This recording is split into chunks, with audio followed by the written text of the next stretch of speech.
What's going on, Print Fam? It's intro time!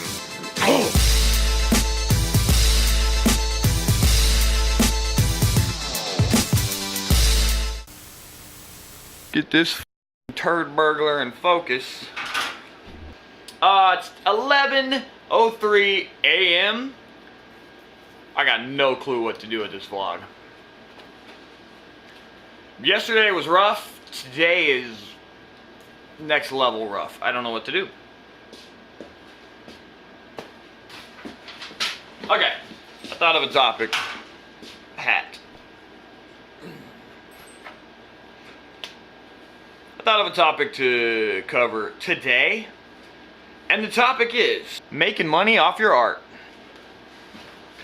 I just want to start by saying that this is in no way me telling you how to do it successfully, but let me show you some of the stuff I used to do.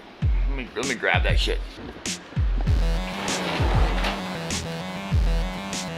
Wow, just seeing these is a walk down memory lane. Between 2006 to 2012, I painted and sold custom stencil art. It evolved over time. This is one of the earlier Tupacs, and you can see how his look and the detail in the stencils changed. These are all some of my later ones here. Yeah, and painting these stencils was my first real foray into the business world, because I learned some stuff. What did I learn? The first thing that I learned was that people would actually buy shit that I had made. I learned that price mattered, but most importantly, I learned how to create a style, how to define a niche, and how to market that style to that defined niche. Blah. You get it. So with that in mind, the first thing that we need to talk about to enable you to possibly make a living off your art is defining a style. This is the best way that I'm going to do the best I can to describe it. Hopefully it helps you. Alright, I want to start with this painting of Beyonce. It's a stencil art. I in no way created stencil art. I referenced a pop icon. Didn't start that. Andy Warhol did that way before me. Shepard Fairey from Obey Giant started doing that. So I was really taking from what he had done. And then I was utilizing stencils.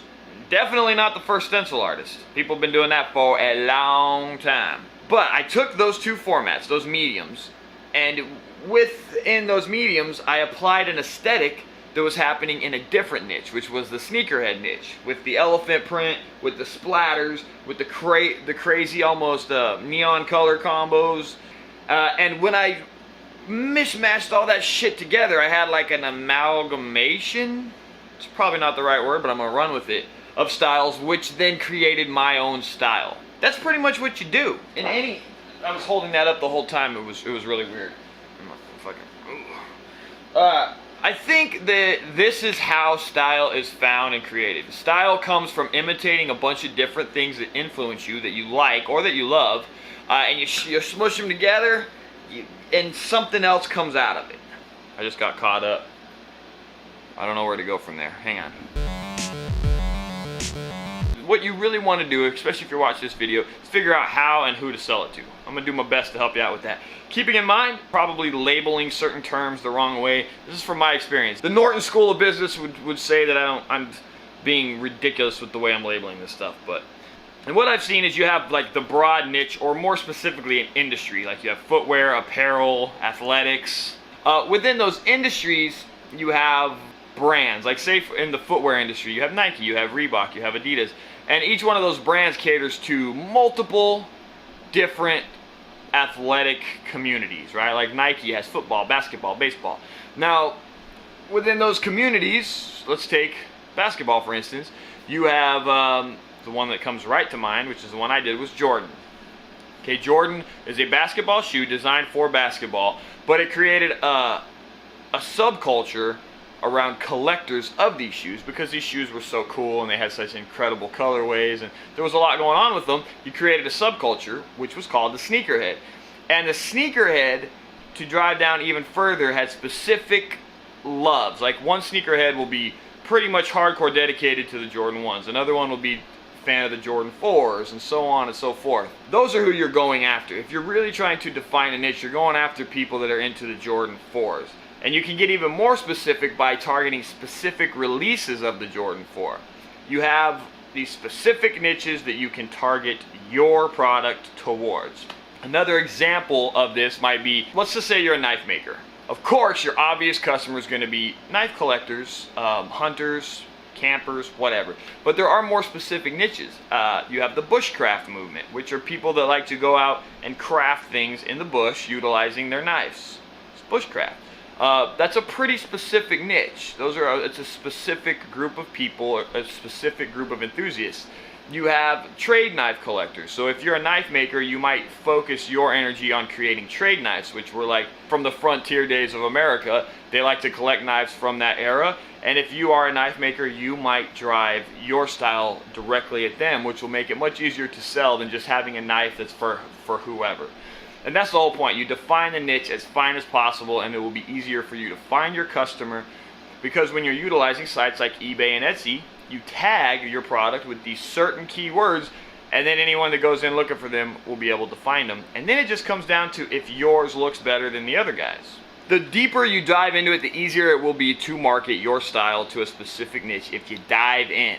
Don't go for the umbrella, go for the specifics, and you'll have a much easier time finding your customer base. I hope that made sense.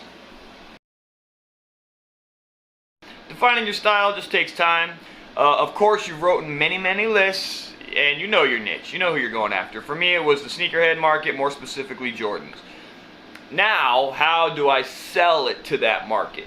Well, in 2000, pretty much the whole time I was selling my stuff, I was using two websites who, as far as I know, are still relevant. And this is where I would start because they're free for the most part. I used eBay and I used Etsy. Etsy seems to be the go-to place for people that are looking for handmade items, so it might be your better best.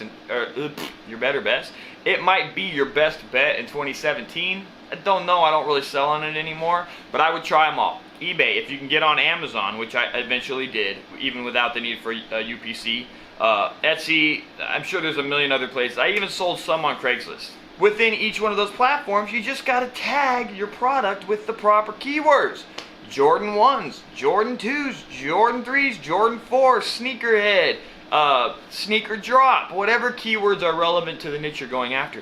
Dude, that's it.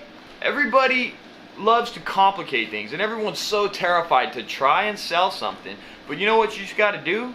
You get off your chicken shit ass and try selling something, and it might surprise you. Thanks to eBay, thanks to Etsy, you can do it. It's not a complicated process anymore. Get it out there, get specific on the niche, and you'll be able to sell some stuff. Probably. No guarantees, but you should just get it out and start trying to move it. Because that's what everyone's doing these days. Does anybody even want to work for someone else anymore? No, not really. Everyone wants to be the boss. And in 2017, it almost seems like it's a possibility to do that for a little while. How long it's going to last, I don't know. But if you want to give something a shot, you can do it. So go do it. That's going to be it for today. This vlog was super weird. It's not even a vlog. It's kind of like a how-to video in a way. But I'm actually finishing it on Saturday because I didn't finish it on Friday. I fell asleep at my desk. But I'm going to get it uploaded today. It's 1:03 right now. Hopefully I can have this uploaded by 2 p.m. today on Saturday. And then I got to start working on my tutorial today so that I have something to upload Sunday morning. But you guys are awesome. Thanks for tuning in to The Print Life. Make sure to follow all the instructions that are going to blast after this outro. So you guys know the routine. Take care of yourselves, Print Fam. Peace out.